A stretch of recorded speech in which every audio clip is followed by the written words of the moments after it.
big ask. You want to raise but don't know how to broach the subject, or you get nervous asking for better terms on a contract or a purchase.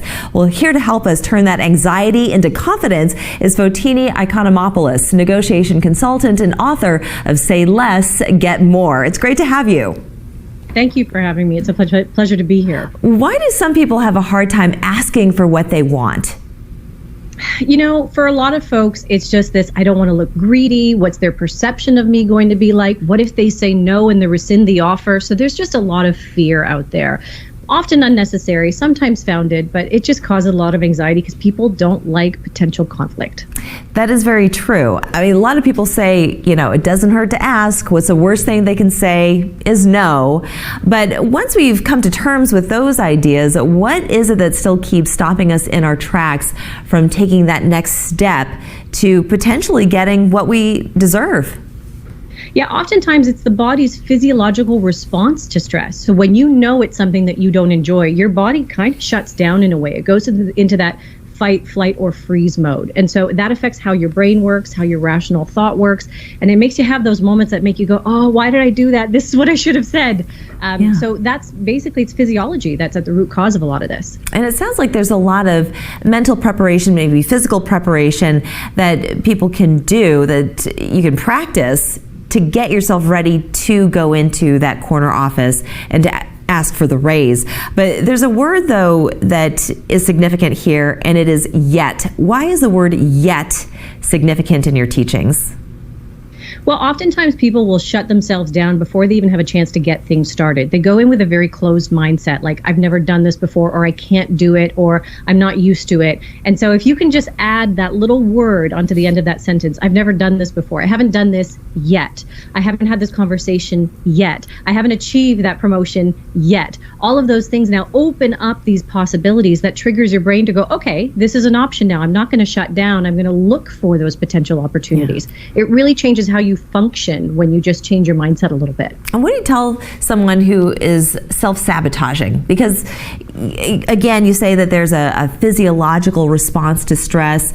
People fight, flight, or freeze. But there's also a self-sabotage that some of us engage in that keeps us from achieving what our potential really could show us down the road.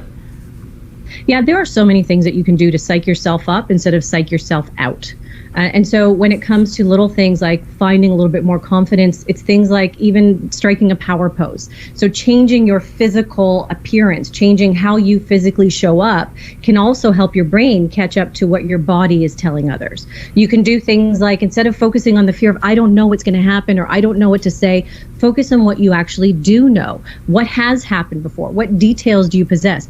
Could you practice in front of a mirror or with friends before you go in there so that you're not tongue-tied the moment all of this happens? There are so many things that you could do to get your brain in line with what your mouth should be speaking out to the universe. Right. And another tip here is remember past victories. And it's true, because when we're embarking on some uncharted territory, we're worried about what the outcome could be. But sometimes when you think about, well, when we actually broke through that wall in the past, and successfully so, we should remember those times and try to apply it to today.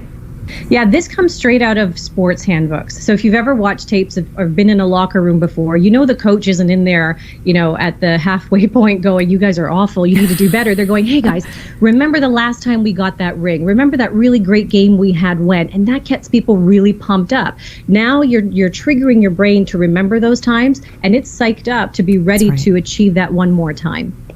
Absolutely. So it's remembering past victories, physiologically getting yourself ready, and also I love the idea of the practice method, but also to visualize success, to visualize what it's going to be like when you've achieved this. Yeah, I mean, if you can just imagine yourself on stage accepting an award, or living in that corner office, or having kids that are quiet and finally in bed at a normal hour, whatever your victory is going to be, all of those things, again, will help you calm your mind and get those hormones balanced in a way that are going to help you make you more successful instead of blocking your brain from that rational thought. Right. Sounds like the power of positive thinking. Conceive, believe, achieve. Absolutely. I mean, and I'm also a huge fan of reciting positive mantras, right? So it's saying things to yourself like, I deserve this, or I'm going to conquer this moment, or I am prepared and I know exactly how to handle this. It all comes into that psychology of positive thinking, which will lead to much more positive results. Right. And I just want to come back around to the title of your book, Say Less, Get More. Why is saying less allowing you to achieve more? It really does come back to what I call the power of pause. It's that moment of pause where you're going to go, I've got this. It's that moment of pause where you're going to think about what is it that I want to project out to this person? Because the temptation when we go into that fight or flight mode is, I'm just going to keep talking until something happens. I'm going to fill that space. And that's what can get you into trouble. And you're going to have to correct a lot of damage. But if you could just say less and take that moment of clarity, you are going to get a lot more out of every situation that comes your way. That's a wonderful way to end it. Fotini, Iconomopoulos, thank you so much for joining us. It's been my pleasure. Thank you for having me. We're back in 2 minutes.